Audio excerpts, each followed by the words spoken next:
वीर्यङ्करवावहै तेजस्विनावधीतमस्तु मा विद्विषावहै ॐ शान्ति शान्ति शान्तिः।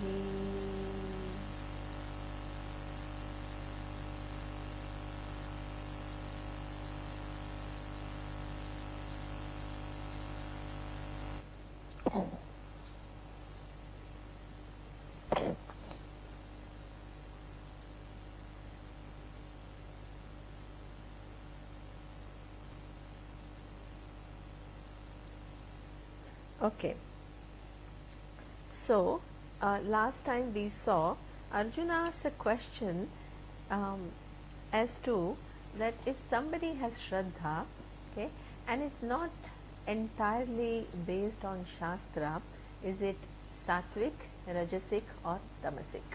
Okay, so first of all, what does Shraddha mean? Does anybody remember what Shraddha means?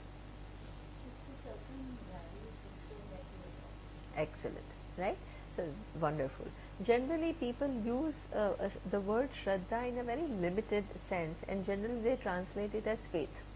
Okay.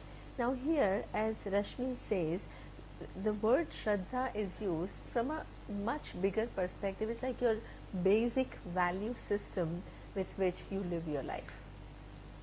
Okay. So if somebody describes what are your fundamental basic core values in life, this is what we call Shraddha.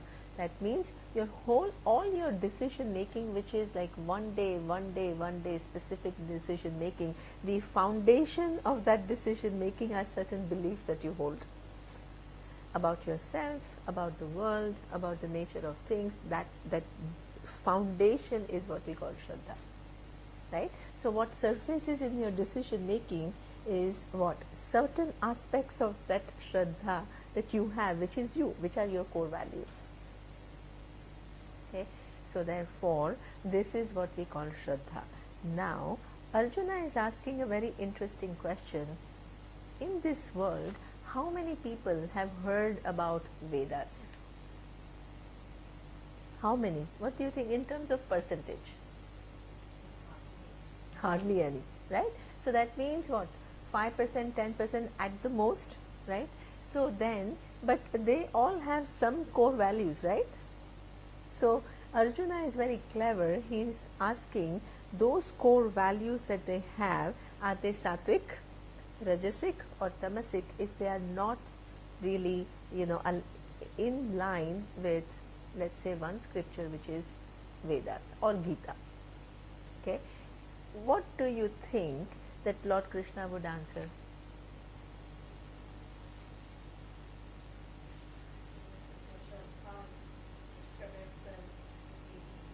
Excellent, exactly, very good, Shirin, right? So generally, unfortunately, the orientation of everybody is, if you belong to our religion, then it is Sattvic. If you belong to somebody else, you are, so this is not at all what Lord Krishna answers. Okay, this is where when people say Hinduism is basically universal, it means that, right? It's not like you are this privileged group and anybody who's outside this group is all condemned. No. Okay, so this is where we will listen to Lord Krishna's answer. Okay, so what he answers is, Shri Bhagavan Uvacha Trividha Bhavati Shraddha Dehinam Sa Swabhavaja Satviki Rajasi Chaiva Tamasi Cheti Tam Shrunu. So here he says that the criteria that you use to determine whether it is Sattvic, Rajasic or Tamasic is not that whether it is what? According to one Shastra or not.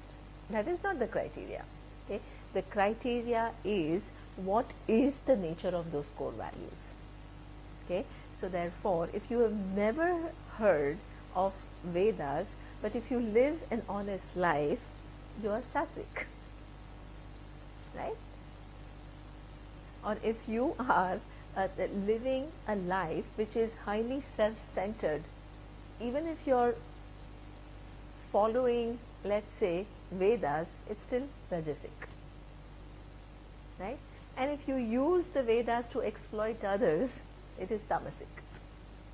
Okay? So therefore, it has got nothing to do with, like, because Arjuna's question was that if people don't follow Shastra, okay, what is that, and they still have some Shraddha, they have some core values, are those core values Sattvic, Rajasic or Tamasic? What Lord Krishna says is there is no such rule. It depends. What does it depend upon is, now a Sattvic Shraddha, core value of a human being, what would you define as core value? What is a core value of a human being? Certain,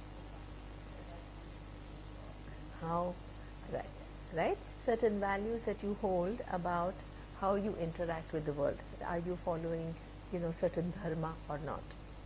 Okay. The other thing that really also includes, see, it is multidimensional. Shraddha core value manifests in many different things. Okay. So it is not only value, but imagine a scientist, okay, who has love for knowledge. That is Sattvic. Okay. If your life is given trying to find out some truth of one given thing, that is a huge commitment. Okay, that is, we don't say that it is something which is not according, it is not something which is within scripture, so therefore it is part of the material world. We don't make that distinction. Okay, because for us the whole thing here is nothing but Ishvara. So that means any access to that intelligence in form of Ishvara, any given aspect is what? Sattvic. Okay, you are a medical doctor, and if you are using medical research to help others, you are Sattvic. This has got nothing to do with Veda or not Veda. Okay, but if you are a medical doctor, and the whole, in fact, recently I read an article in Times of India, and that was a very interesting article, and it was a very disturbing article too. He said that there are these private hospitals which give what? Targets to doctors. Targets to doctors means that those who come as outpatient, what percentage of those doctors or patients you convert into inpatient. So that means many of them advertise, they advise you to somehow stay in the hospital even if they know that it's not necessary. Many times they ask you to do surgery where they think it is not totally, it's not totally wrong either, but it's something which is, so that means this is, and if they don't do that, that performance is, is kind of linked to that. That is a dangerous thing to have. Because imagine if you feel that your position in the hospital is not kind of secure unless you get people to do surgery, get people to be hospitalized. So the whole criteria for decision making changes. Okay? So that means when you perform, this is how you create distortions in the system. So that means that good, honest people find it difficult to be part of a corrupt system, because the mainstream is designed with not a noble goals, and it is not in line with dharma. Okay, so this is what we say. This is Rajasic, because the knowledge is used, but at the same time, what? It is used for profit purposes or for somebody's gain, whether your personal gain or somebody else's gain. This becomes Rajasic Shraddha. Okay. What about Tamasic Shraddha? Imagine you're a scientist and you release data to some terrorist for doing some act. You are a scientist, right? You have knowledge, you are extremely evolved, and at the same time the intention is all wrong. So this is why when we don't have, generally what happens is we have a very simplistic vision of the world black and white. Scientist, brilliant. Okay, a person like this, a Vedic person, brilliant. What Lord Krishna is showing you is to be more refined in your analysis. A scientist can be a sattvic scientist because he has just love for knowledge. A scientist can be rajasic when the center of the research is how can I make big bucks, where can I sell this knowledge, and how can I become big. The same, there is value for knowledge, but what is predominant is what? Your ambition. That is at the center. So that is rajasic. The same scientist, if is releasing data for what? Somebody who to do some terrorist act, becomes tamasic. So that means you cannot categorically say that this person is only sattvic or this person is only tamasic. Okay. Therefore, you have to learn to be nuanced in your thinking. Same thing, somebody can be a great scholar of Veda. Okay. Can you categorically make the statement that that person is sattvic? No. Okay. If that person is using the knowledge to make people see certain things and grow, then that is sattvic. Okay. Now, if the same person is through Vedas, right, and through their oratory skills, they want to become famous, what is in their mind is that they want to become famous, then it is rajasic. Okay. And the third thing is, now the same person wants to manipulate people through this knowledge, becomes tamasic. So therefore, in any, from external, generally what happens is, what is meant by judgmental? By judgmental, it means that we have not enough data to make the statements that we make. Okay.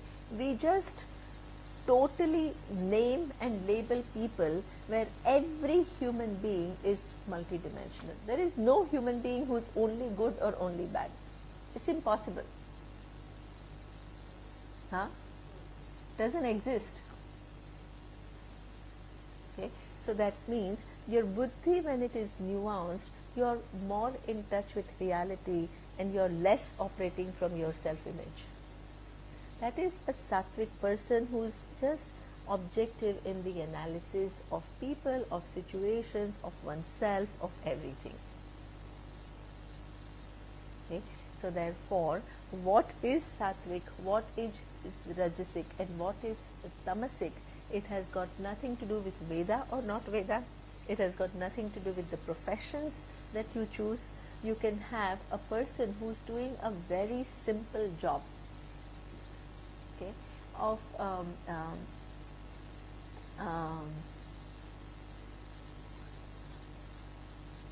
just a door, somebody who opens the door. What are they called? They are called in New York, huh? Doorman, but I think they have some specific name. Okay, forget it. Concierge, but yeah, other things, yeah.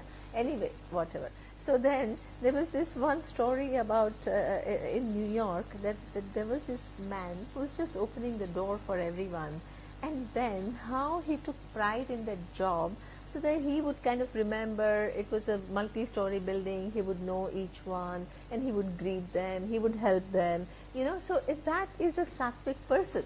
You can't say that that person, because he's doing that job, is not using the brain, so therefore it is tamasic. Okay? So this is the whole model of Bhagavad Gita. It says, it does not actually, I want to talk a little bit about this sattva, rajas and tamas. Okay? These are gunas, and the attempt of every human being is to become as sattvic as possible. Okay? And as sattvic as possible does not mean that everybody has to be a brahmana, right? Or everybody has to be a big businessman. It doesn't mean that. Okay? It only means doing what you're doing, you can grow into being a sattvic person. Okay? A brahmana can be sattvic, rajasic, or tamasic. Okay? A brahmana who is a scholar, who wants to learn and make sure that they have learned things properly, is a sattvic person. A brahmana who is interested in just making money by doing ritual is rajasic. A brahmana who is exploiting others, creating fears, is tamasic. Kshatriya. Who is a kshatriya?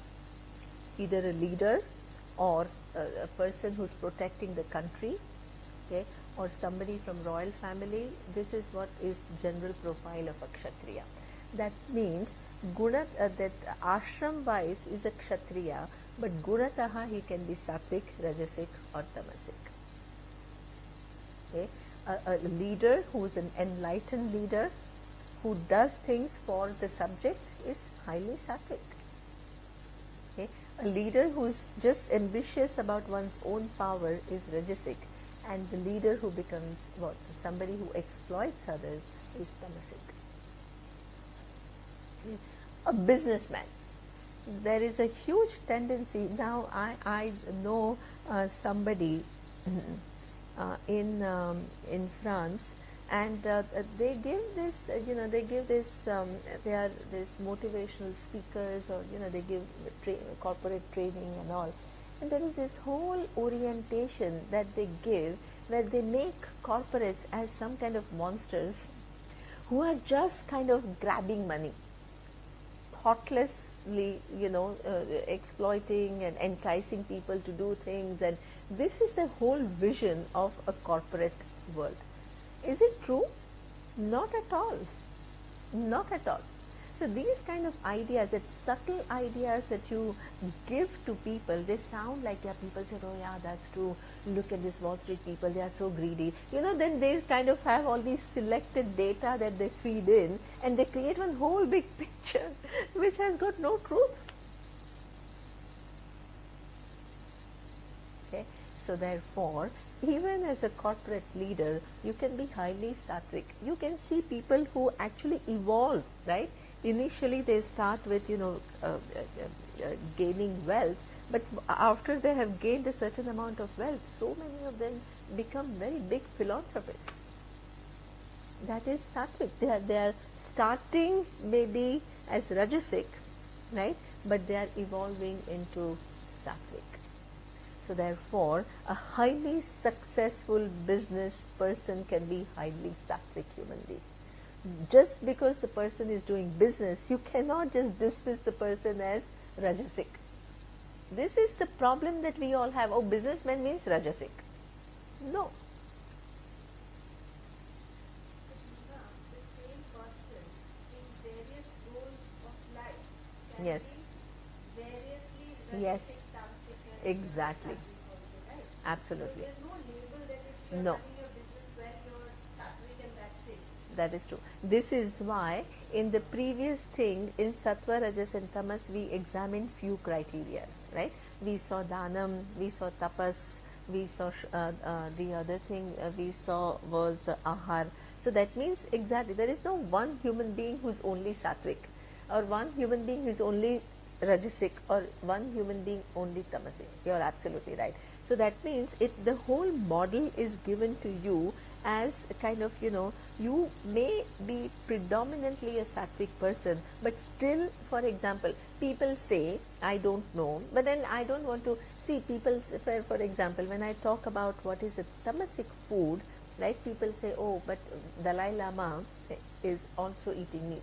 I said, yeah, it doesn't make him tamasic, not at all. Okay, there is one aspect of that personality that yes, in this food habit you are slightly insensitive to a life going. That is a fact that you can't, but that doesn't make you a tamasic person. So that means whenever it is something which is a growth, it is just giving you an indication of which are the areas where you have to grow. So you can be a predominantly a sattvic person and you can still have some tamasic attribute in one given area. So it only gives you an indication that here I need to grow, because there is no human being who has grown totally. Just gives you which are the areas. Without those categorization, you don't know which area you have to grow, what you have to do, where to work. That's a very good point, right? So that means that the person who is doing business well, if that person is going home and abusing wife, that is not a totality sattvic person. True, what you are saying is absolutely right. So that means the totality of sattvic person means that every human being is multidimensional. In some areas the person could have evolved highly, and in other areas the person is yet to evolve. So that means if you are interested in your personal growth, you identify the areas where you need to grow. And this is why the framework is given. And the framework is given not to judge others, and the framework is also not given to judge and to put yourself down or to blame yourself, but just to have indication as to where is it that I need to grow. Gives you some idea, right? So therefore, a person who is a philanthropist, even a businessman, it can be a highly sattvic person. You see people like, I don't know what exactly those foundations do, but at least they have, you can see Bill Gates Foundation and all, huge money they give, okay, for healthcare and all. You can't just label corporates as these greedy entities you can't do that. That's very simplistic. Okay. But it is also true that the leader who is only thinking about one's own promotion and one's own ambition, that is rajasic, and tamasic is what you use your position to exploit others. Okay. Then what about Shudra? Shudra is the people who do simple jobs. As I said, a doorman can be a sattvic, doorman can be rajasic because he's always looking for tips that you are getting, or what, the doorman can be tamasic who doesn't care and is just jealous and saying these people are horrible and look at this, they have an attitude, and is constantly cursing them mentally. Okay. So that means whatever your profession is, this whole thing is to become sattvic. Okay.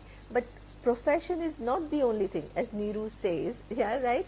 This is why that human growth is something like, I went to this play, Einstein, and this is where he was such a genius. He is brilliant, amazing man, but in the play he says that when my wife was dying in the next room, I was so engrossed in my equations, I didn't even go to see her.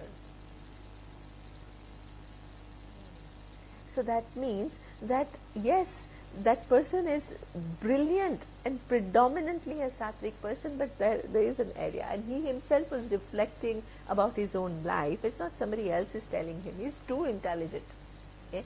And he regrets, and he says, my God, I did not even go and speak to her when she was on deathbed.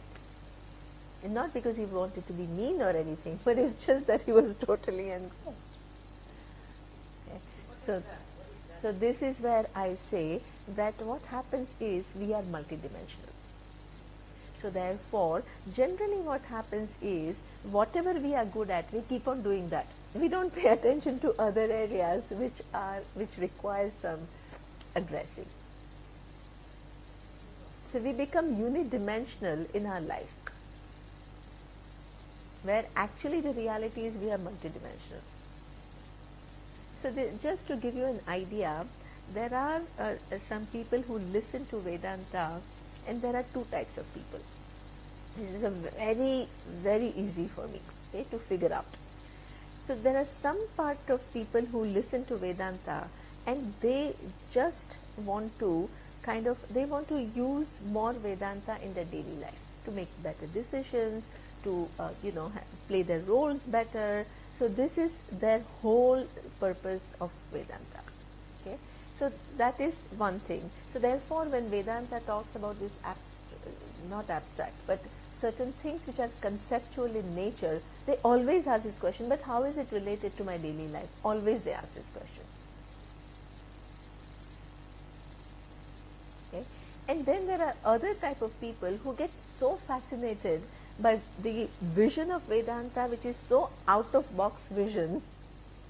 Okay, the vision is you are the whole, that you are limitless. It gives them a kick. He says, my God, all the other things are all simple. Yeah, be a good human being, be honest. This is all we know for so long. What's the big novelty there? That is something that we know.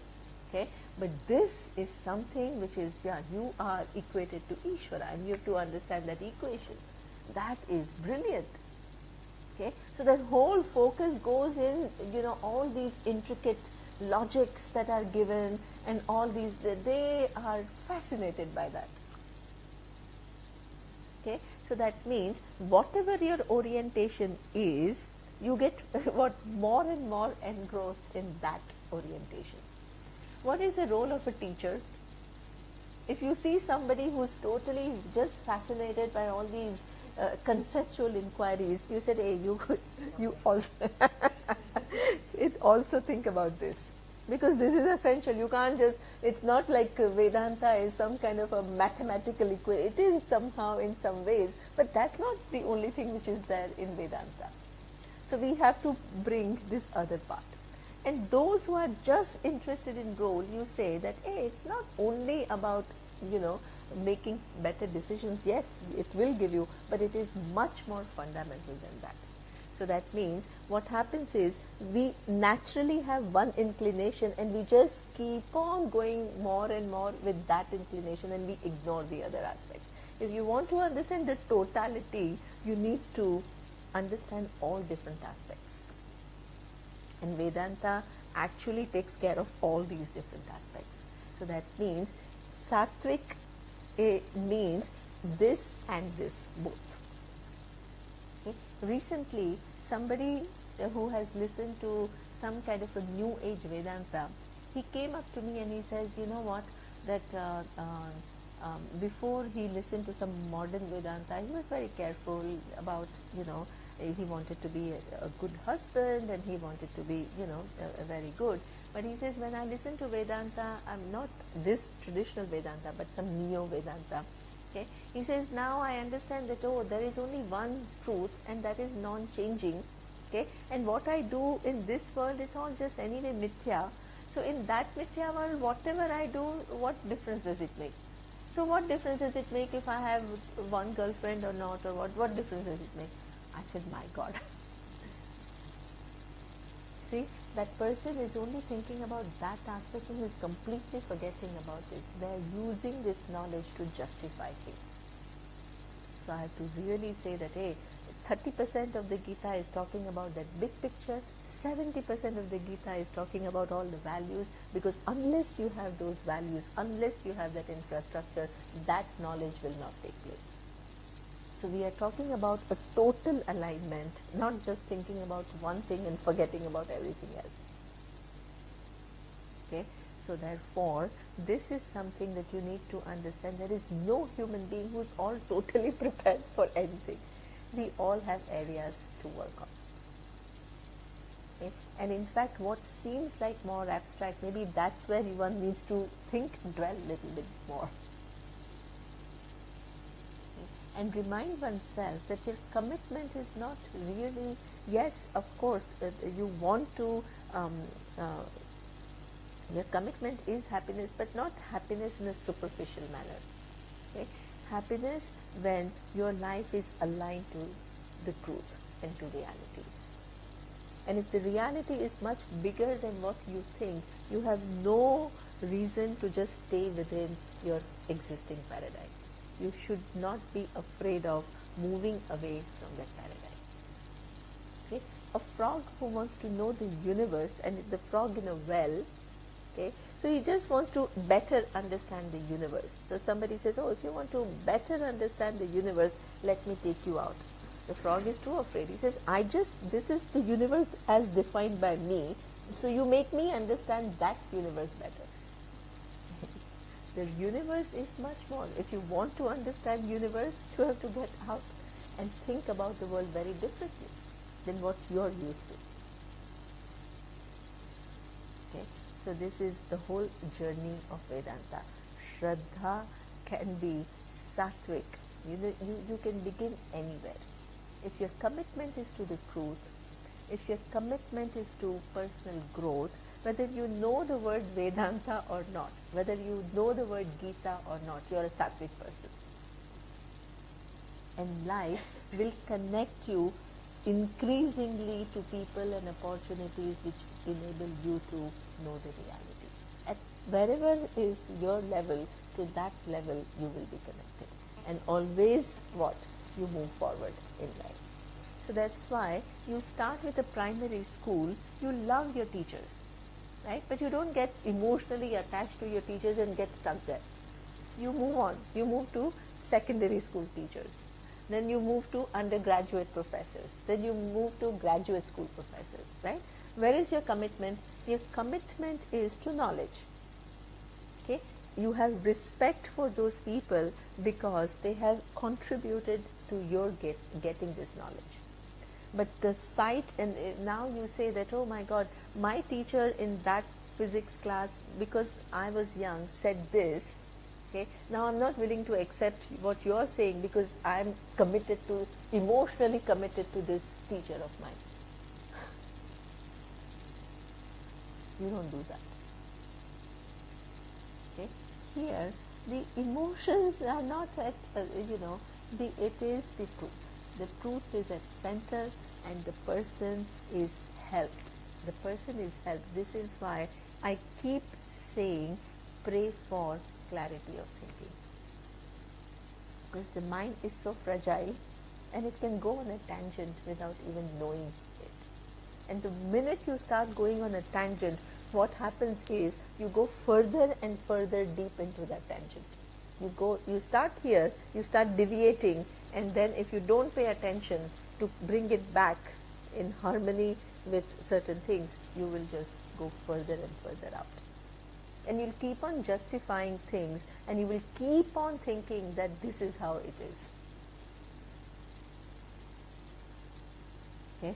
So therefore, Shraddha means, sattvic means you have to be careful and analytical and not, committed to truth and not afraid to give up your own notions, give up your own opinions to know bigger truths. Okay? So that is how he defines that Shraddha, even without Shastra, can be Sattvic, Rajas and Tamas. And Shastra, if you use Shastra properly, as they are meant to be used, then it is certainly Sattvic. Because it doesn't take you to relative truths, it takes you to the absolute.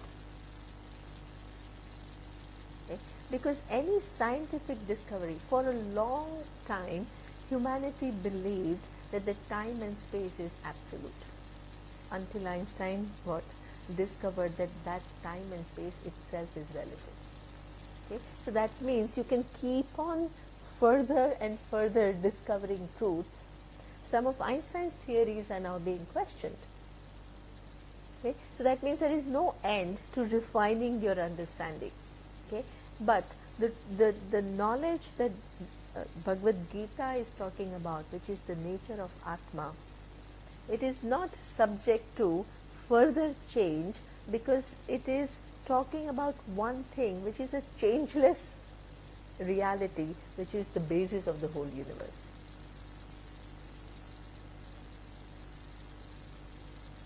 Okay? So that means it is really Sattvic.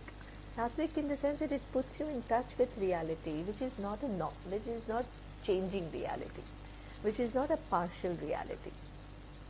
It's like an elephant.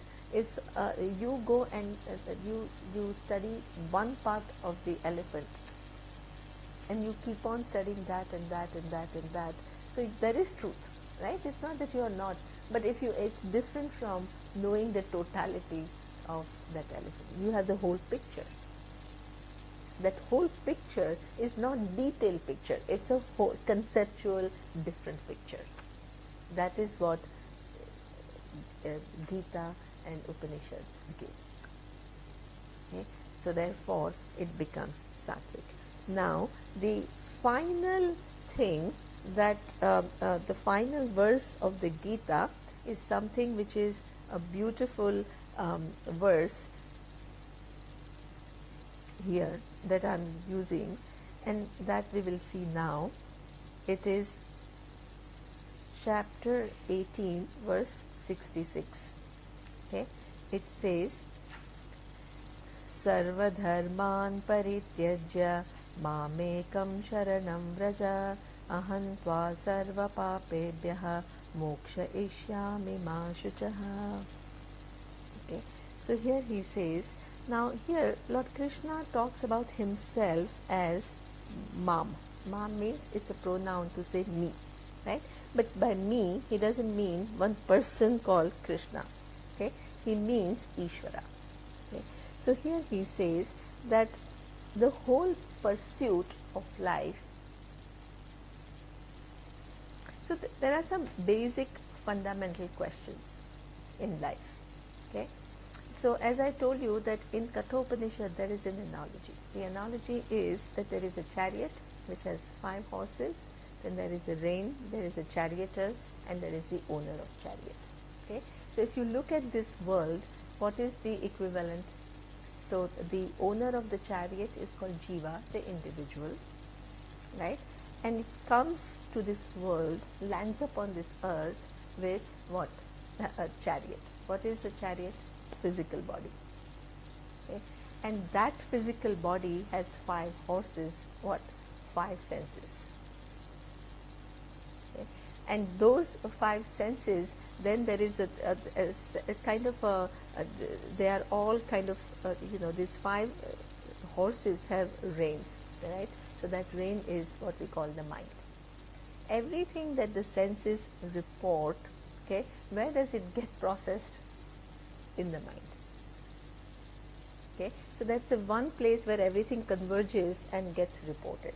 Okay, now based on what is reported, okay, you have to then make a decision. And who is that decision? Which is what we call the charioteer, who has to make decisions, right? This is what we call buddhi. Okay, buddhi is the intellect. Intellect is the whole infrastructure that you have to make decisions. Okay, now you are dropped on this world, the owner of the chariot, with all these, you have your body, you have your 5 senses, you have your mind, you have your intellect, and you have to live your life. Live. Now imagine that the charioteer has no idea what is the goal of life. What will happen? He has no idea. He has no idea of the destination. So you have no goal. If you have no goal, what happens? The horses run the show, right? Because the charioteer has no real specific destination, and the horses, well, what? One horse wants to drink water here, the other one wants to see something, the third one wants to eat the grass. So it just keeps going here and there and there. Okay? And this is exactly what happens to us. We come here and we never stop to ask, why am I here? What is life for? What is the purpose of my life? If we don't ask these questions, then what runs the show? Our sense organs, right? You see an object and then you love it and then you want it, and then then you have that, and then you see somebody else having something better, then you want that, and it's endless. Okay? Or you have your sense organ of music. You start with a music which is just that's dum dum dum, then you refine your ears, you get interested in some classical forms, and then you want to make it even more and more fine, and it's endless. It's very sophisticated, it's very refined, but it's endless. Taste. You start with simple food, then you want to have this, very. I have a cousin who has studied this. What wine? Just by tasting wine, you can tell whether it is this wine or that wine, and there's this whole big science around it. 2-year course. Okay. So that means there is endless. It's endless.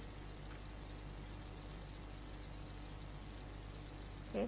And therefore, whole life goes in making things more and more refined, more and more subtle. This is what we call sophistication. Okay? But actually, it is just nothing but what run by the five organs of sense organs. Okay? So now, if you were to, but if the charioteer knows that this is the destination that I want to go to, okay, then what would the charioteer do? The horses are still there, exactly, right? You master. It's in Vedanta Shastra is moksha. Moksha is the end. Okay, so you have four basic pursuits in life. One is artha. Artha pursuit is that of your whatever you feel will make you secure. And that is something which is not bad. Please don't call it as bad pursuit. Everybody needs certain amount of artha. Okay? Artha means financial security, relationship security, security that you gain through having increasing influence, power. These are all legitimate. Nobody is totally free from, these pursuits. So therefore, security is one pursuit. Okay. The second pursuit is kama. Kama is certain amount of pleasure. You do want to treat yourself to a nice holiday in some place, or go and have a nice meal, go and see a nice show. All this is something which is what we sports. All these are what kama pursuits. Okay. Then there are people who are a little bit more evolved, and they say, yes, artha pursuit I have, my securities, my pleasures, but not at the cost of dharma. I keep in mind what is appropriate. I take into account universal ethical values of not cheating anybody, not hurting anybody, not lying. All these are things that I need to keep in mind when I am pursuing artha and kama. Okay? For whole of humanity, life ends there. The goal of life ends there, dharma. Okay? They think that being a good human being is an end, an end in itself. This is where Vedanta differs from. This is why people call India a spiritual country. Because for us, dharma is not an end. Dharma is a means to an end. The end is moksha. End is moksha. That means a person who analyzes, like Arjuna, in that given situation where he was put, he recognized that two things. One was the very situation overwhelmed him. Right? Because he found himself in a situation where he had to fight his own cousins. That was too much. His own uncles, his own grandfather, that was too big. Okay? But when that situation, so he lost the vision and he was not clear as to what he should do. Okay? So he had this particular question about what should I do in this situation. But being who Arjuna was, he was much more fundamental in his thinking, and he asked one more question to Lord Krishna. And he says, actually, now I see that all these accomplishments that I have gathered over years, I'm good at everything. Okay? Now, but it has not solved one problem, the one problem of my fulfillment. Okay? And now, regardless of what I do, whether I fight or I don't fight, I don't see how I'll solve this problem of non-fulfillment. That means this particular problem that we are all interested in solving, which is personal fulfillment, doesn't get solved with the pursuit of artha, dharma or kama. When you recognize that, then you ask for that knowledge which is the solution to your search for freedom. This is what we call moksha pursuit. Moksha pursuit is not dharma pursuit. You have to distinguish between the two.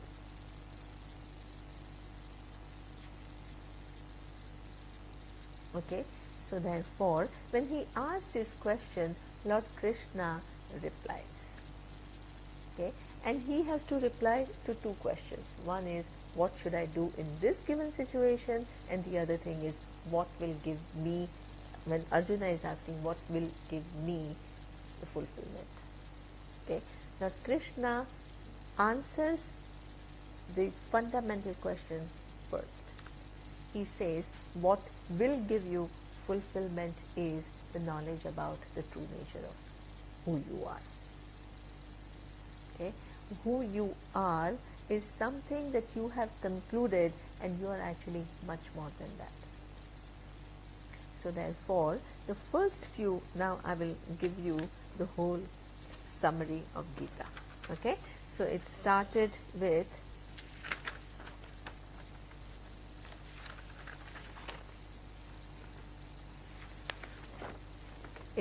with Arjuna's question, right?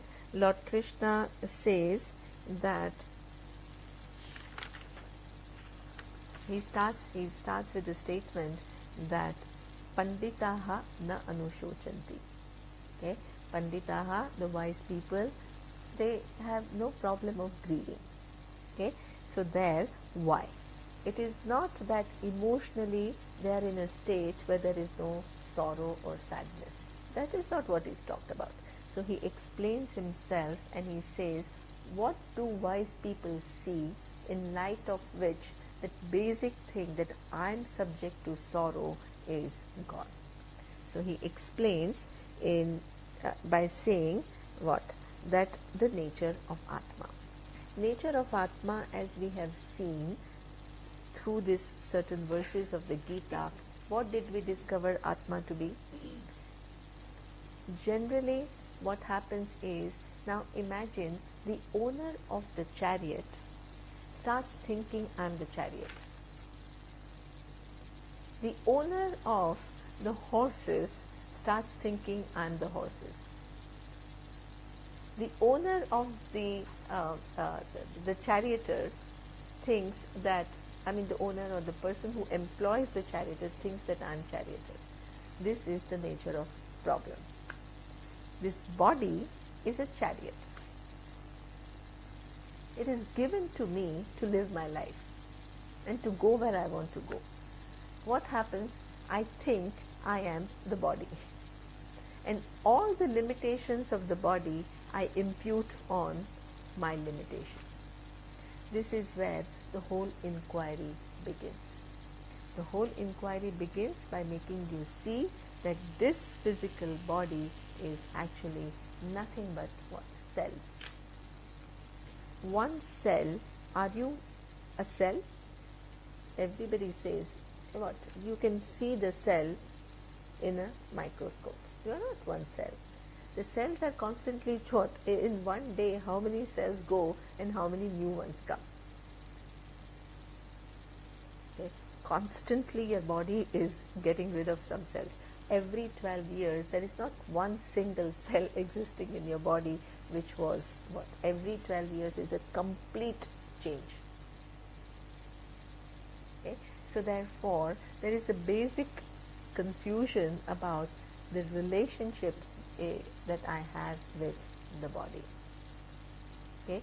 So therefore, the first step into self-inquiry, which is meant for moksha, for your fulfillment, is to understand, yes, the chariot owner has a chariot, but that chariot is not the owner. Right? So therefore, this is something which is given to me, but it is not me. Okay? What about the mind, which is the intellect which makes all the decisions, which in this analogy is the charioteer. Is the charioteer same as the owner? No. Okay, so here also you are made to understand that the buddhi which processes all the different data, which makes different decisions, and either sometimes wise, sometimes not very wise, is something which is something which is available to you to live your life intelligently, but it is not you. Okay, why? Because the physical brain is also what? Nothing but neurons. The physical brain is nothing but neurons. Are you neurons? No. Okay, the neurons are actually working in conjunction with all the chemicals that are in your brain, all the electric wiring that is happening, and the whole thing is working in a whole big harmony to make that all thinking process is possible. So the physical brain is not you. Okay. What about the thoughts, which is basically something which is constituting the mind? A decision maker has to what?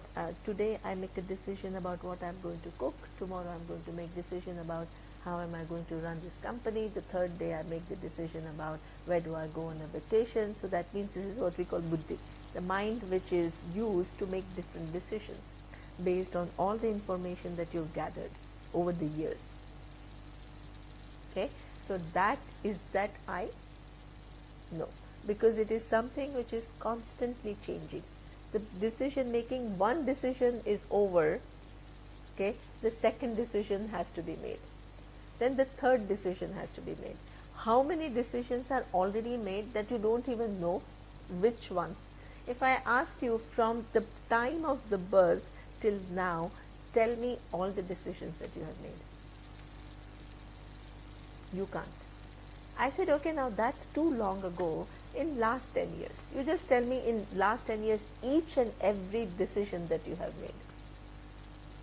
Well, that is also too much, asking for too much. Okay, tell me in last 1 week all the decisions that you have made, each and every one. Impossible. You don't even know. If that is I, then you can't get rid of it. Okay. Then I say, okay, that all is too far. Today, starting from the morning till now, tell me every decision that you have made.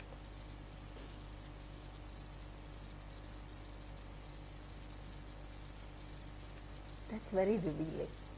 Okay, who I think I am, what is my nature, I can't give up. That faculty of decision making is just something which makes me go through different situations and make decisions. It does not stick to me. I'm much more than that faculty. Right? So therefore, even that body I'm not, the senses I'm not, the mind I'm not, the buddhi I'm not. If I'm not that, what is the nature of the owner of the chariot? What is the nature of I, who has been given this body, this mind, this intellect, this senses to live the world? Okay, so the nature of I is all, we don't even search because we don't even think that we have made a mistake.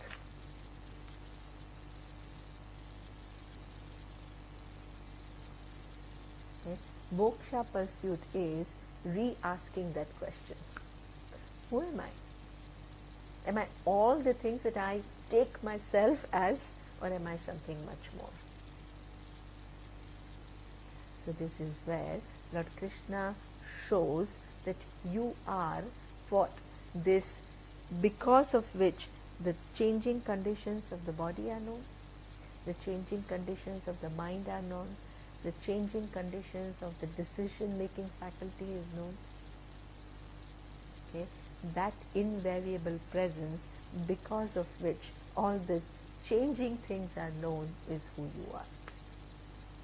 Okay, and what is that? That is Satyam, Jnanam, Anantam. Okay, that is awareness, because of which you know all the changes that are taking place. Anything that, what is the relationship of awareness with things which are changing. Okay, so that means that relationship is indicated through one methodology. Okay, that is what we call upadhi and upahita. It's almost 7, so I have to be little bit faster. So I will not talk about that. I will talk about it later. Okay, so this Satyam, Gnanam, Anantam, Brahma is what you are. Okay, then it is already something which is that awareness never gets what affected by whatever you see, whatever it objectifies. Okay, that a thought, today I'm feeling really happy. If that happiness stuck to awareness, watch, I'll always be happy. But that happiness goes, then now my mood is down. But that mood down or sadness or anger or frustration or whatever it be, okay, if it gets stuck to awareness, you'll never get rid of it. But it doesn't get stuck to awareness. It just goes. Okay? So everything is variable, and awareness, because of which you know the variable objects, is something which is already free. Okay? If everything is, if awareness is already free, what do I need to do in my life? Like that man said, right?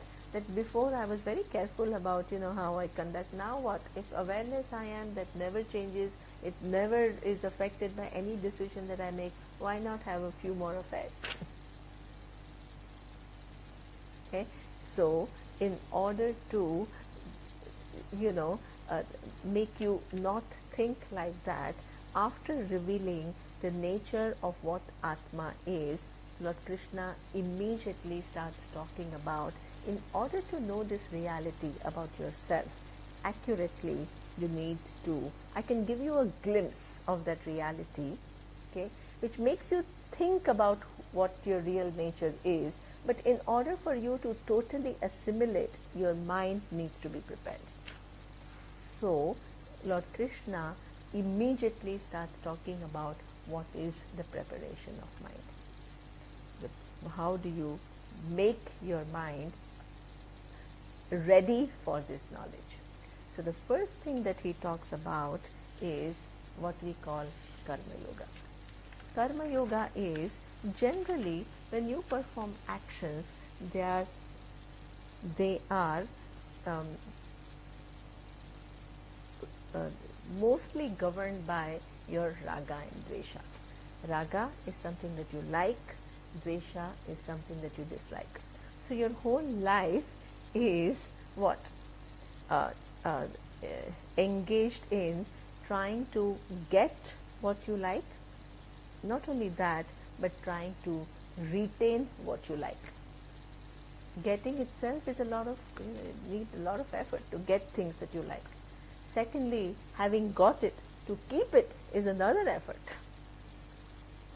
Okay, then dvesha. Dvesha means you want to avoid what you don't like, and you want to what? If you have it, you want to get rid of it.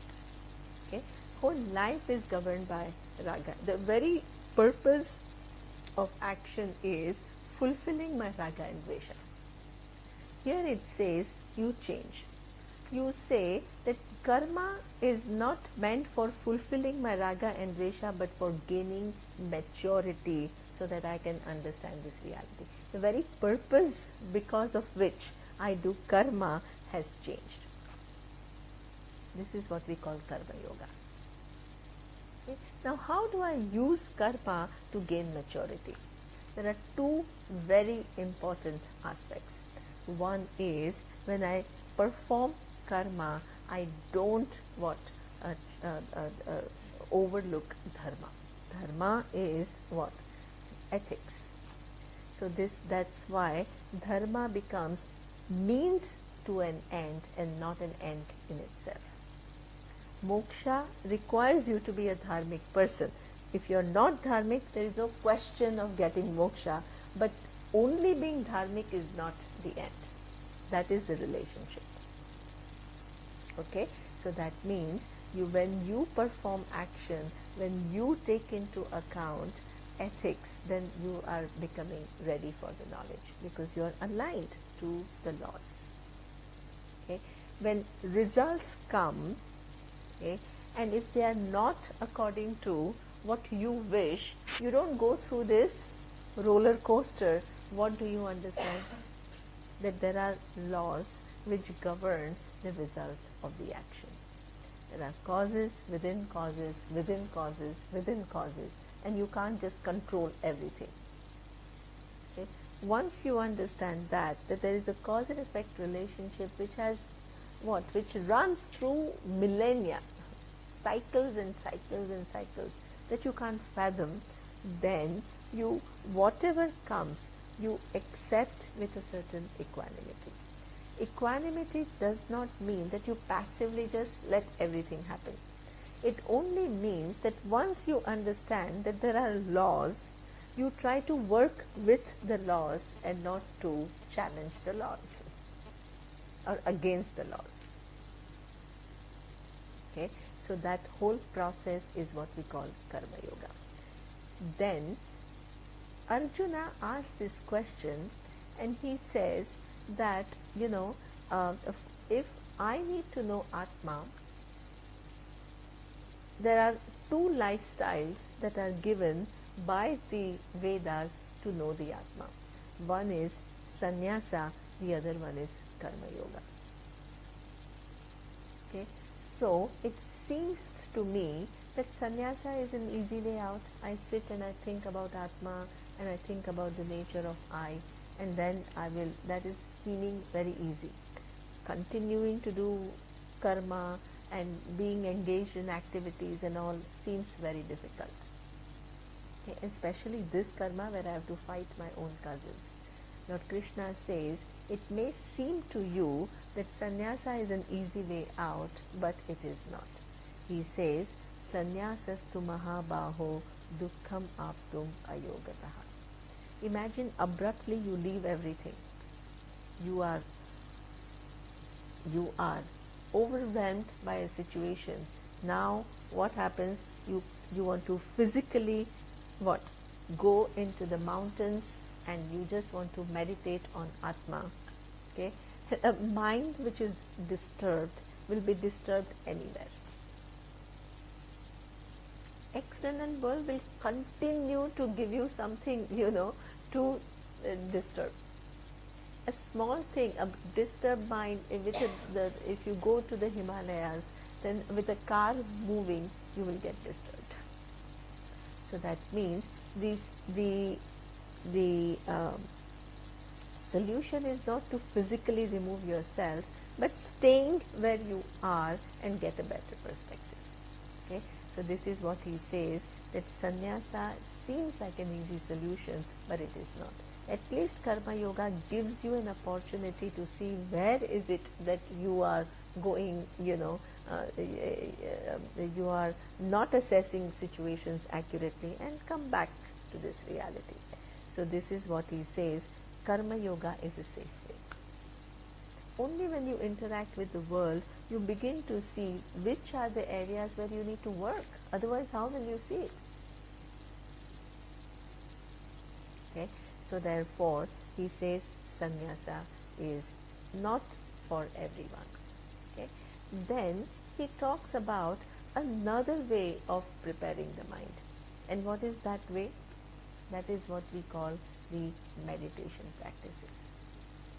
Meditation practice is, you gain a certain depth, and within that certain depth and focus through mantra meditation, you begin to reorient all your deeply held beliefs about the world, about yourself, about everything.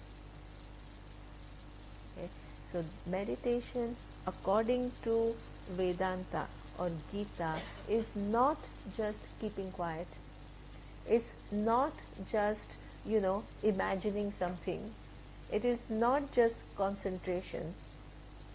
It is not just watching thoughts. It is much more than that. It is really this inner engineering, very subtly you do with yourself. Okay? and therefore there are different steps of meditation which is all in line with the teaching of Gita. Okay, so that is meditation. Then from 7th chapter onward, okay, Lord Krishna said, now there is a change in topic. The topic is, yes, I am that awareness which is free from every limitation of the body, mind, sense. Okay, and I need to gain certain maturity to know that true nature of myself. But one question is not yet answered. What is that question? How did this world come about? Who created this body? Not only my body, but these millions of bodies that I see. Who created not only my mind, but all the minds that I see? Who created the stars? Who created the sun? Who created the moon? Who created the galaxies? If you are interested in the truth, you cannot not have this question. Okay? So therefore, from 7th chapter onward, the inquiry into the nature of the cause of the universe began. The first verse talked about where Ishvara says, I'm like a string which puts together all the different beads. Okay, so what are the beads? All of us, right? And what puts us together? What are the string? But what connects you to me? Series of laws. Series of laws which are what? Biological laws, okay, physiological laws, epistemological laws, psychological laws, laws of dharma, laws of karma, all that connects us all. Okay? Just as that you can go to a doctor and he can immediately find out which part of your body is not in alignment and he can cure it, is because of what? So much knowledge which is gained through generations examining a human body. That is how you and that body is connected. You are drawing from knowledge of so many bodies and using it to cure you.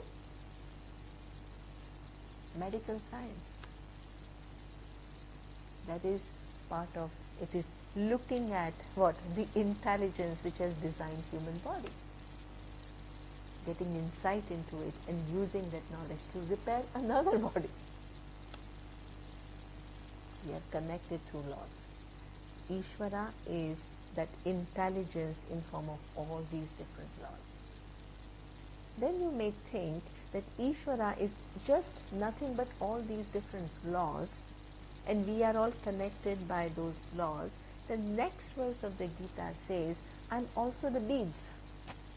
You think that I'm only the laws which connects the beads, only the string, I'm also the beads themselves. That means what? Ishvara is manifest in every object of the universe. How do you appreciate that? This is where you appreciate the fact that, have you put your eyes together, sat and said, now this nerve should go here? And have you connected your eyes with the brain and say that, okay, now this site has to report at that part of the brain to give this signal so that you can recognize the object? Have you created?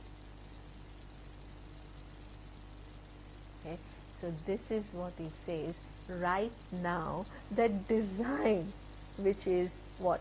There is liver, there is kidney, there is your respiratory system, there is the whole design. Right now your neurons are ticking and the sounds that I make through my speech is able to create meaning in your brain. That is an intelligence which runs the whole show. Okay?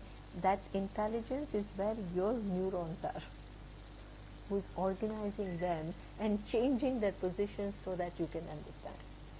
That is where intelligence is. That is Ishvara. It's much more fundamental than your little intelligence.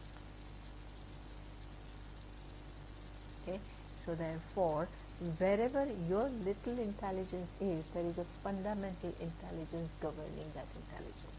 How much you understand, whether you are aesthetically inclined or not, whether you have ear for music or not, there is an intelligent design. The same neurons you and me have, but there is infinite permutations and combinations which make each mind unique. Okay, so that means please don't look for that Ishvara intelligence out there. As long as you think Ishvara is out there, some big entity, and you're away from it, you're at the mercy of Ishvara. You have to understand the presence of Ishvara as all-pervading presence. It's the laws and it's also the objects which are governed by the laws. Then you think that your understanding of Ishvara is complete, then Lord Krishna gives another way of understanding Ishvara, and that is what? Through the word Om.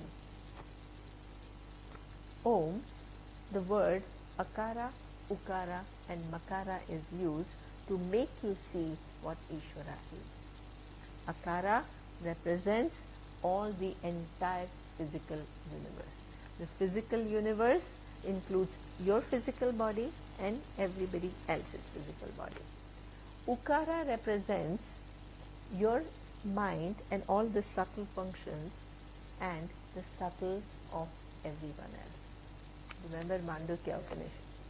Okay? And Makara represents all the causal.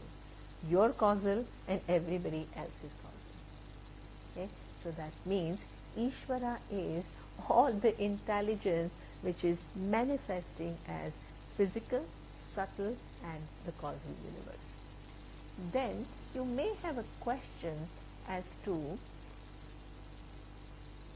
okay, if Ishvara is everything, all the problems that exist in the universe, suffering, sadness, war, violence, anger, where do you, before you thought you had it, but now you say Ishvara is everything, then what will happen? Ishvara will have all these problems. Before you had only your little problem, now Ishvara will have all the compounded problems. So therefore, there is a verse in the Gita where Lord Krishna says what? That I am in and through everything, but I am free from everything. This is where you have Satya Mithya relationship. Satya Mithya relationship means that there is one thing which has a dependent reality, the other one has a independent reality. The relationship between dependent and independent reality is such that the independent reality pervades the dependent reality, but is not what? Subject to the attributes of dependent reality. How? Okay. We saw that the wood which pervades the whole table, the table cannot exist without the wood, but the wood transcends what? The characteristic of the table, right? The smallness or bigness of the table, does it make wood small or big? No. That's why you can totally demolish this and you can make this wood into something totally different. So while pervading it, it is free from it. Okay? So this is where that intelligence which makes your neurons tick in a way that sometimes you feel happy and sometimes you feel not so happy. Okay? Is the intelligence affected? Never. Okay? So that means even neurons are not affected. They give you the experience of happiness, but can you say that the neuron has become happy? No. Okay? That is the relationship. Okay? So Ishvara as if even the neurons you cannot say have become happy or not, what to talk of that intelligence because of which the neurons are arranged. It is free from happiness or sadness. So pervading everything, I am free from everything. Okay. Now the final question remains as to, if Ishvara is all this intelligence, And if I am that awareness, what is the relationship between awareness and that intelligence? Right? So that is the final resolution. Okay? So the final resolution is what we call moksha. That final resolution, one has to be very careful in resolving this equation, because if you resolve it at a wrong point, you are creating a huge imagination. It's a very, very important way to resolve this equation, right? So the equation is, when you say in that equation the wave is equivalent to an individual, okay, and Ishvara is equivalent to the ocean. Okay, ocean pervades every wave. Okay, in the form of wave is essentially different from the form of the ocean. There is no doubt about it. So when the ocean is equated to the wave, where is the point of resolution? Not in the form. The resolution point is water. So that means wave is nothing but water, ocean is nothing but water. So water is free from being both. Okay. So therefore, what you need to understand is that the awareness that who I thought that I am, this little individual, is nothing but awareness, that Ishvara, which is all intelligence, because of which the whole universe has come about and by which the whole universe is sustained, which is in form of all the laws, right, which govern the universe, and which is in form of everything, the intelligence which has designed every object. But even that all intelligence requires awareness. Without awareness, can you have all intelligence? No. Okay. So the point of resolution is what? Awareness. So the truth of Ishvara is equally awareness. If you just say, I am awareness and Ishvara is intelligence, what will you conclude? I am truth of Ishvara. That is not what Vedanta says. What Vedanta says is, Ishvara is or has its truth as awareness too.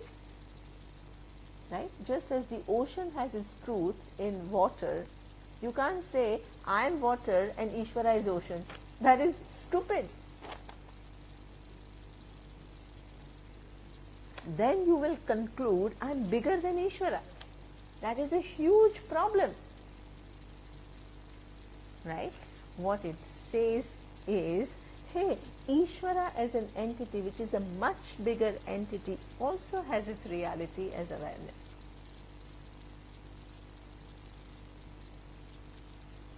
Okay, so therefore, this is the equation. In understanding that equation is the freedom, moksha. When you have that understanding, where did you start? You started with what? Helpless wave, helpless individual, not knowing what to do, where to go, right?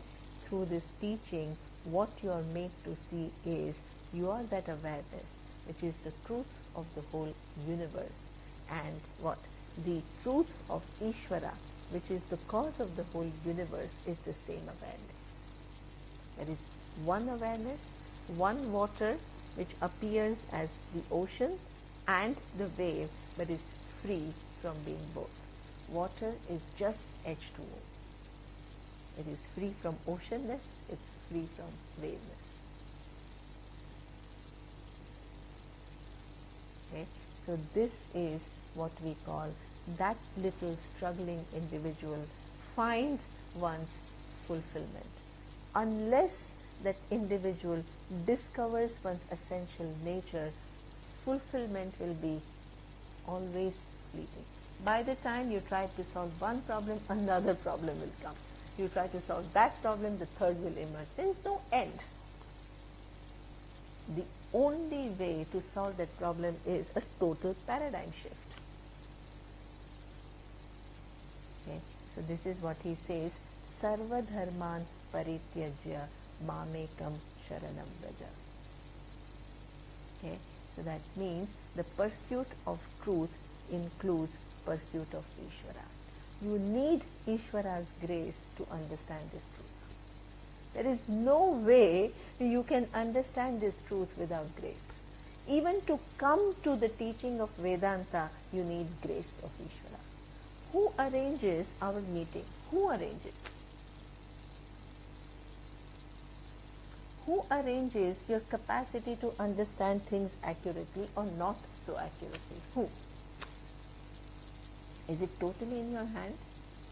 No. You need help. Okay? So that help comes from the all-intelligence, within which you find yourself, within which you have this question, within which you want to solve this equation. Okay? So therefore, you come to me, you need grace of Ishvara, then what? Provided you make right effort, provided you make yourself what? Exposed to this teaching and grow as an individual, then what? There is moksha for you. There is final fulfillment in knowing that you and me are not two different entities, we are one. Okay? So this is where the whole teaching of Gita is culminating. Okay? That pursuit is a pursuit of truth. The pursuit of truth has three aspects. Who are you? What is the cause of the universe? Right? What is the nature of the universe? And where do they all converge? They all converge into one reality. That reality is something which is self-evident to you, awareness. Okay? So that is the whole Gita Shastra. So with this we will end the talk.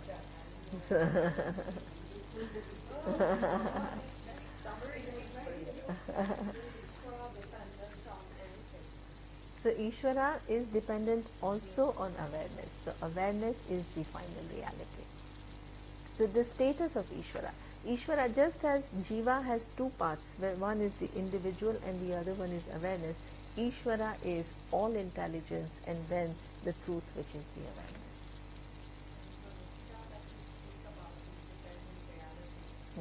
They are still real. They are Our way of perceiving them, that's not real. excellent, very true. What you are saying is right, because generally what people understand by mithya is that they are unreal. Okay, they are like an illusion. That's not. What you are saying is, yes, they are real, but they are not absolutely real, because they have a dependent reality. But it doesn't mean, that's why, that's a very good question, Shirin. We make a distinction between, now you're asking a very interesting question. We further divide mithya into vyavaharika mithya and pratibhasika mithya. You have time or you need to go? It's okay? Sure? Okay. So, there is one thing which is, when I say this table is mithya, okay, because why? It's not that this table is not real or anything. It is there, right? But it just has a dependent reality on wood, because if I take out the wood, what will remain? The table itself, you will not remain at all. Okay? That's why you call it a dependent reality. But it doesn't mean that this is not there. Right? That is what we call vyavaharika mithya. It is there and therefore you see it. But there is a pratibhasika mithya, and that is when you are, let's say, you go to a forest, okay, and it's dark, and you see one little string there, and you think that it's a snake. Okay?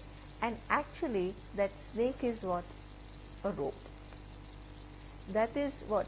The snake that you see also has a dependent reality, because if there was no rope, you will not see a snake. Okay? But that means that snake that you see has a dependent reality, so therefore it is mithya. But is it a mithya like this mithya? No.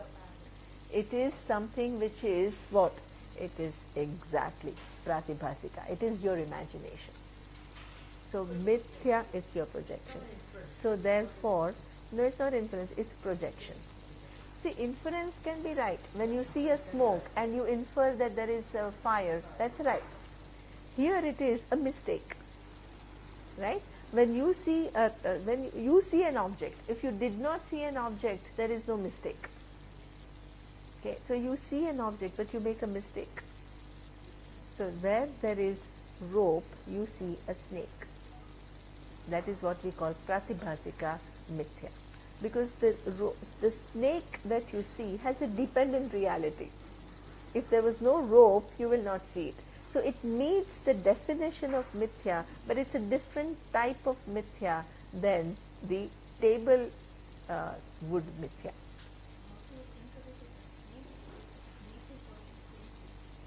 Exactly. So what is the difference between Vyavaharika mithya and Pratibhasika mithya?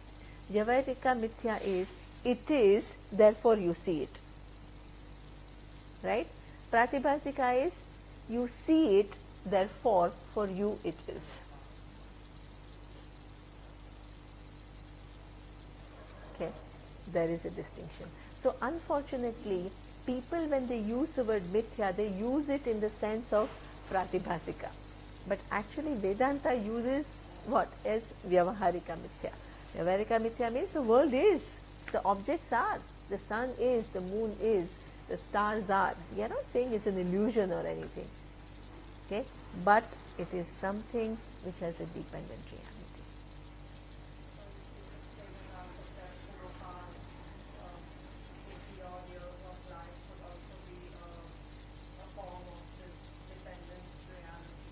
Sorry? If you think of the larger scheme of Yes. existence that we talked about, your awareness, so even our life, or as we see our life, could also be just this mithya. It is, you're right. I mean, it's, 80 years, yeah, yeah. Sure, because, yeah, you are absolutely right. In the sense that, yeah, it's true that it's empirically true, but I think this is where I didn't go through this step, and then I said, okay, it's nothing but cells, the cells are nothing but atoms are nothing but particles, then ultimately it's just a concept, and that concept depends upon awareness. So that means the whole universe depends upon awareness. The whole universe is mithya.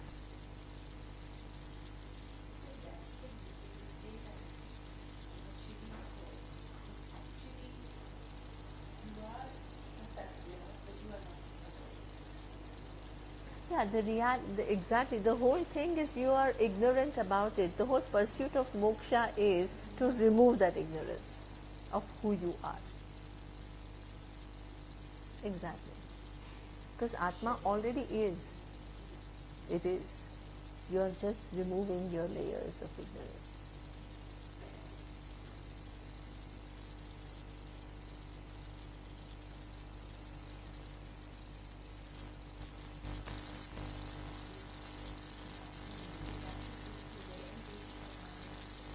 Sorry?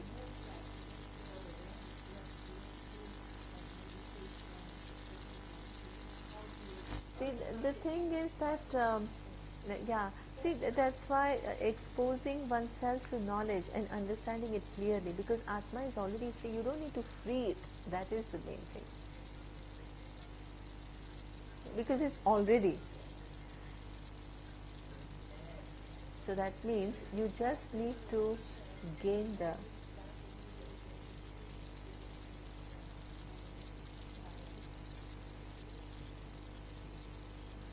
meditation helps in one whole thing about reflecting on that reality.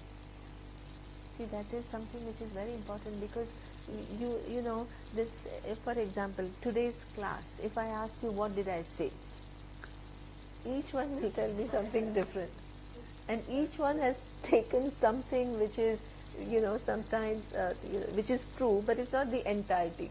So that means that for your mind to capture this reality in its totality takes time. So that's why it requires some reflection. It requires some thinking about it. And in meditation, there is one process which is what we call nididhyasana. When you are at a deeper state, you actually reflect upon what is being said. And you also then reconcile some of these deeply buried emotions that you have, because those emotions that you have, for example, of anger, okay, that is from the previous understanding of the world as I'm only this individual, somebody did this to me, things didn't happen according to my way. So you are, you have so much resentment based on, everybody has, right? Based on the past experiences, and not only the experiences but the meaning I gave to those experiences.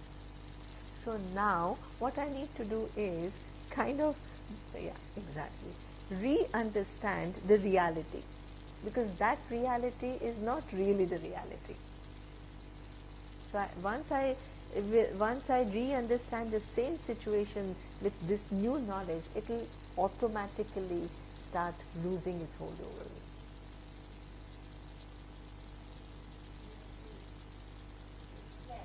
You have to reflect. Yeah. But not only that, while I experienced that anger, there were certain things that I thought that was the reality. I had a feeling that I could control people, but now I understand that I don't. I did not understand that they also had their own background and they were helpless. So I let go. Not by just, I want to forgive that person, but re-understanding, shift of the thing. Exactly. So you have to free yourself from this. And meditation helps very, very significantly, because you reach at a very deep level, and that's where all the things which are, because now you're acquiring new knowledge, but everything that is resting, which forms you the person, is not going to go away. You have to find a way to reorient and to bring out all those implicit assumptions that you had and correct them, in light of which the strength of those emotions will slowly dissipate. Slowly. I mean, it will dissipate the strength, because now you understood the whole thing differently. You bring to your mind that at that time I was really angry because I understood things like this. Now, exactly. Now, what is the right new understanding?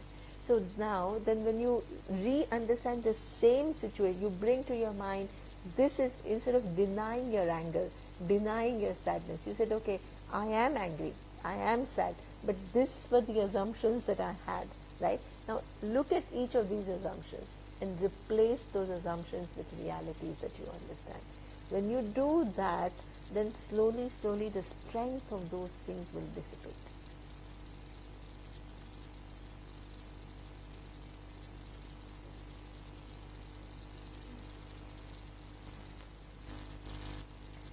I will do the prayer, no? I did? No. Om Purnamadav Purnamidam Purnat Purnamudachyate Purnasya Purnamadaya Purnamevavashishyate. Om Shanti Shanti Shanti. Om Shri Gurubhyo